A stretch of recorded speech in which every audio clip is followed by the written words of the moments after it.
Есть ли такие слова в вашей душе, которые вы хотели бы сказать зрителю, но еще не сказали?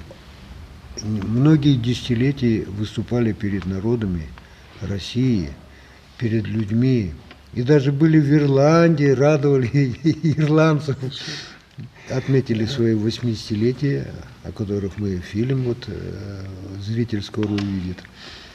Есть ли такие слова, к которым бы вы хотели обратиться народу, зрителю, своему зрителю, интернет-вещание Самана ТВ?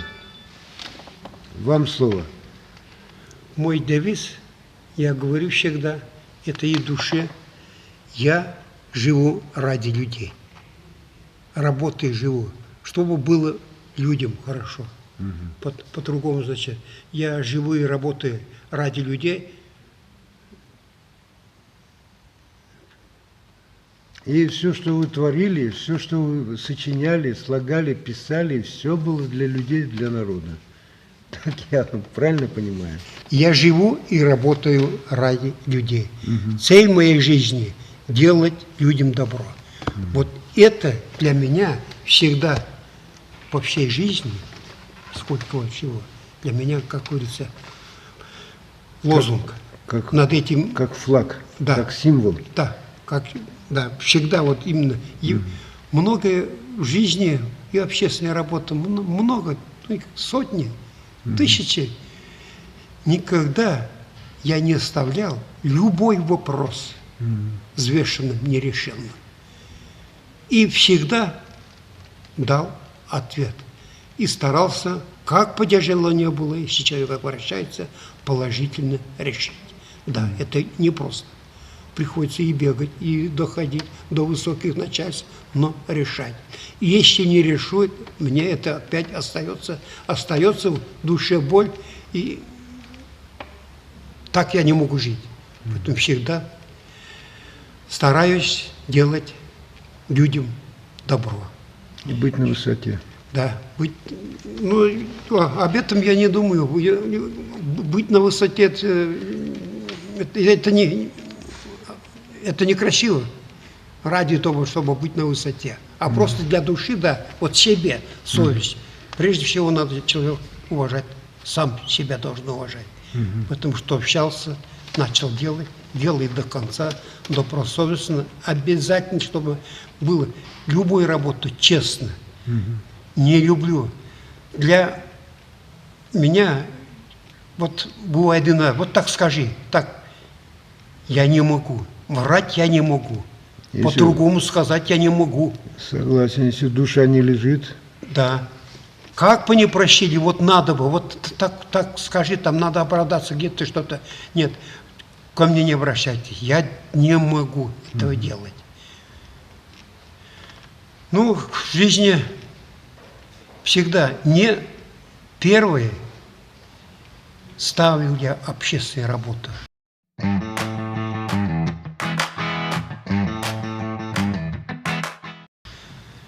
Еще 19 лет только был секретарем комсомольской организации колхоза имени Жданова Цивильского района, 11 деревень. Ну, сами понимаете. Это вы там работали комбайнером? Помощником? Помощником комбайнера я, когда вот учился уже в 10 классе, я ведь 10 классов ходил в Нижегородской средней школы, 10 километров. Туда 10, обратно 10. День и ночь, любую погоду. Тяжело было. Ну, вот так. Когда в 10 классе учился, уже начали ремонтировать комбайн. Мне помощником друг пригласил, значит, работал помощником комбайнера. Мы лучший комсомольский молодежный экипаж был. Вымпел получили мы не только в районе, мы даже в передовиках были, значит, и обком комсомола. Поэтому уже начал, когда вот закончилась вот эта уборка, меня и назначили заведующий сельским клубом Тепикащинском, родной деревне. И избрали секретарем комсомольской организации всего колхоза, председателем спортивного общества «Урожай» колхоза и председателем ДОСАП. Это все выборные. Все, ну, все на общественных началах. раз тебе доверили, я никогда не смотрю. Я на личные дела, и, значит, время для меня не существует. Надо делать надо. Поэтому до ночи репетиции проводили, значит, занимались. Ребята немножко тогда, чуть-чуть, это 60-й год. Я в 60-м году, значит, работал завклубом. А тогда, по-моему, наверное, очень такое было вдохновение у народа, тяга, стремление, творчество. И в общем был народ совсем другой был. Комсомольская организация, это чья организация, как говорится. Ведь своих воспитали, дергали, на собрание пригласили. Значит, если он, как говорится, нарушитель или где-то там 7 лет, он не может быть рядом. Обсуждали, исключали из комсомола. Комсомол вступить тоже, это не просто так. Это же, как говорится, надо быть примером. Чтобы немножко отвлечь вот этих ребят, ну, на самом деле, наверное, везде немножко, ну, здоровый образ жизни. Начал спортом заниматься.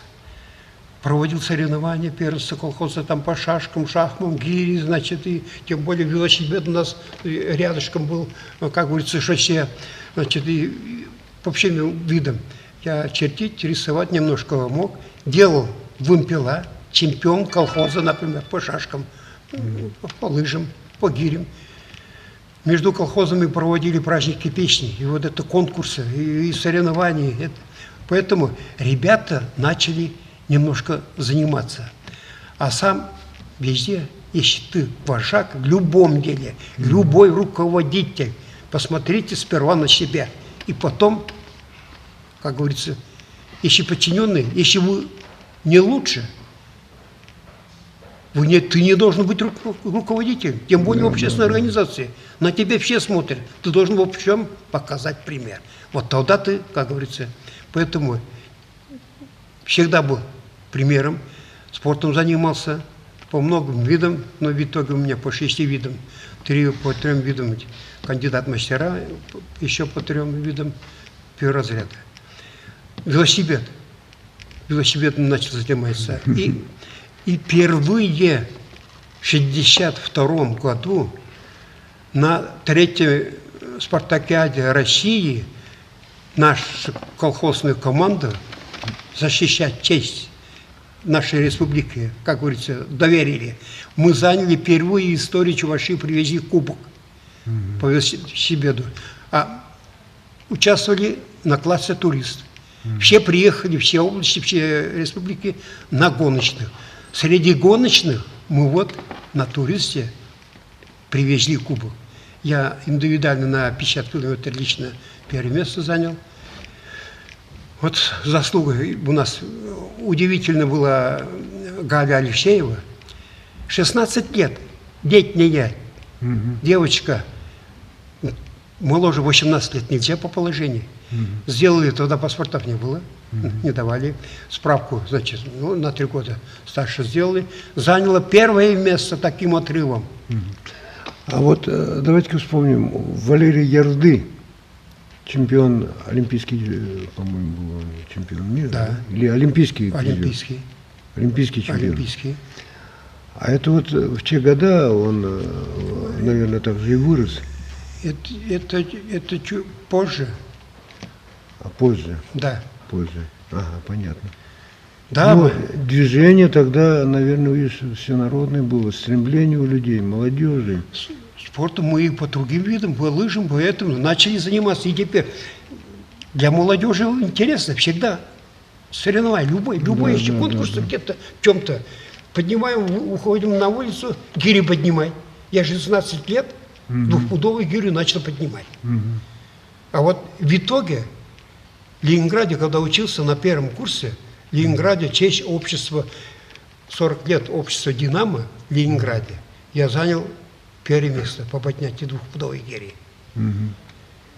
У меня общая подготовка, я и на лыжах ходил, при первой возможности всегда старался чем-нибудь, чтобы заниматься спортом. Вот удивительно, поэтому я говорю, ребята стали интересоваться, когда вот это мы даже на уровне России кубок привезли, все потянули, все хотели. У меня был члены урожая, члены общества урожая. Даже и пожилые, значит, да, там 30 копеек сносу надо, хоть как с носом мы поможем. 300 человек было.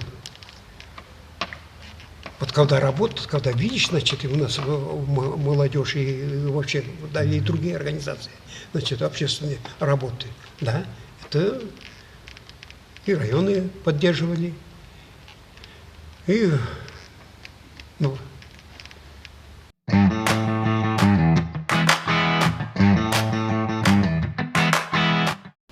Георгий Андреевич, все, что мы делаем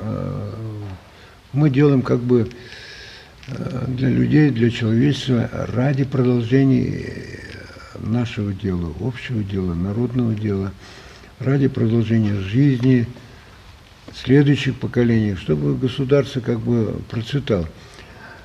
Вот что бы вы посоветовали молодым поколениям, людей, которые еще, может быть, родятся, должны родиться, или только приходят? Или родились еще, но в пеленках вот ходят? ну, может быть, здесь, если сказать так, мне хочется вот возвратиться обратно к той дисциплине, что порядку, во всем. Что было, например, 50-е, вот я 60-е, значит, 70-е там работал, и общественная работа. Вот вернуться этому. Добросовестность. И воспитательная работа. В общем, ведь определенный стыд был. Народ сами по себе общался. Любой, значит, попробуй, кто-нибудь там, молодежь, которая еще подросток, сигарета во рту, значит, за уши дергали. Энтузиазм был народ. Посторонние, значит, видели, значит, чтобы это делали. Поэтому все общество воспитало. Это общество было, люди были так воспитаны. Какой-то порядок был. Сейчас... Военное еще. А сейчас непонятно. Не комсомол. А комсомол это такая сила молодежная, воспитание. Сами ругали, сами, значит, воспитали коллектива, на собраниях ругать. Это не просто так. Еще исключить из комсомола, это же позорище. Да, так было, да. Вот, А потом, смотрите, какие вот советское время, сколько комсомольских строек. Да. Комсомольцы. И магнитки, и целину поднимали, конечно. Даже в Чувашии тракторный завод у нас, он всесоюзная комсомольская стройка. Да. Комсомольский. Я его сам строил, молодым был. Видишь, вот и это хочется. Сейчас нет идеологии, нет цели, нет культуры, нет предела. Даже и по телевизору. Вот еще вот особенно мне и говорю, всегда больно, особенно культуры. Выходят, поют на чувашском языке. В лифчиках. Полураздетые, считай. Да. Я говорю, ну, не знаю, если песни тебе где-то русские, еще где-то, может быть, подходят, но ты чувашскую песню поешь. То будь немножко. У нас ведь национальная своя культура. Ты одевайся. У нас, да, менталитет другой. Да, поэтому это же тоже. Сейчас все привыкли. И нет контроля. Любой выход на сцене кто-то должен отвечать. Но должен быть цензор. Цензура. Да, ну и вот очень боятся это слова цензура. Это проверки, это определенная проверка. Это, да, она в свое время цензура называлась. Если готовит номер руководитель, любой номер руководитель, он же должен посмотреть и выступать. И теперь какой мы концерт даем? Где выступим, на какой сцене? Или по радио? По радио там не видно. По телевизору. Ну не надо же таких. Просто не надо выпускать, не надо передавать. Пусть приведут себя порядок по-человечески и будут. Пусть, я вот это считаю, не надо распространять заразу. А вот я годами раньше помню, Миниханов возмущался в Фейсбуке. Возмущался, вот татарские девушки выходят или выходили на сцену, и непонятно, форма одежды и линии поведения этой певицы, я возмущался и требовал, чтобы вот это прекратили. Вернулись к традиционной татарской культуре. Но здесь мы тоже, наверное, должны, вправе Министерство культуры, видимо, должно определять это, линию поведения этих певиц, наших чувашских. Совершенно правильно. Мы сейчас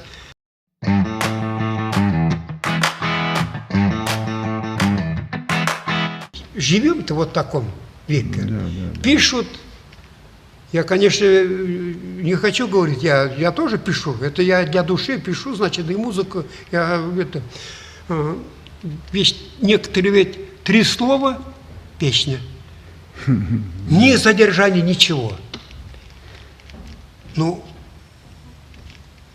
некоторые вообще неуместно, не со сцены же петь эти слова. Но должен быть какой-то контроль. Сперва было, вот я, ассоциация композиторов, Анатолий Михайлов, как раз я первые у меня 10 песен смотрела комиссия, ставили печать. А содержание тогда был Георгий Рихей. Я хорошо знал его. Да, он проверял слова. Вот когда они проверили, посмотрели, значит, можно выпустить. Как говорится, песню распространять можно петь. А сейчас что делается? И все, у кого денег есть, напишут, кто он поет, и она поет, и независимо. Сейчас такая техника, так красиво делают, и все. Они, тем самым они, я вот здесь уже сказал, это зараза. Она быстро прихватывается. Тем более в молодежи, которые дети вот сейчас сидят, смотрят телевизор, их чего там говорить, там никакое воспитание. Они же видят, вот, по телевизору, знаменитые, даже из Москвы тоже, великие. А как нам не делать? Конечно, вот воспитание. Да. Но никому не надо. И Министерство культуры, и говорю, не раз я уже на эту тему, и по радио не раз. Вот, мне просто больно. Пусть она будет, если чего, сейчас немножко начали подлиннее одеваться. Есть певицы чудесные, которые, значит, приятно смотреть. А не так, конечно, скажешь фамилии, некоторые, значит, обидятся. Они должны сами знать, на себя посмотреть. Фамилии, наверное, не будем рекламой заниматься. Это не заслуживает. Ну, что хочется мне сказать. Конечно, вам позвольте от всех зрителей Самана ТВ, интернет-вещания, пожелать доброго пути, доброго здоровья, счастья, благополучия. Жить и процветать, и творить добро. Спасибо. Большое спасибо. Так что до встречи. Да. Пусть будет ваше пожелание, сбудется. Вам тоже добра, здоровья. Вы же прекрасно пишете, вы прекрасно поете, играете. Я помню еще давно такой талант. Ну, это другая история.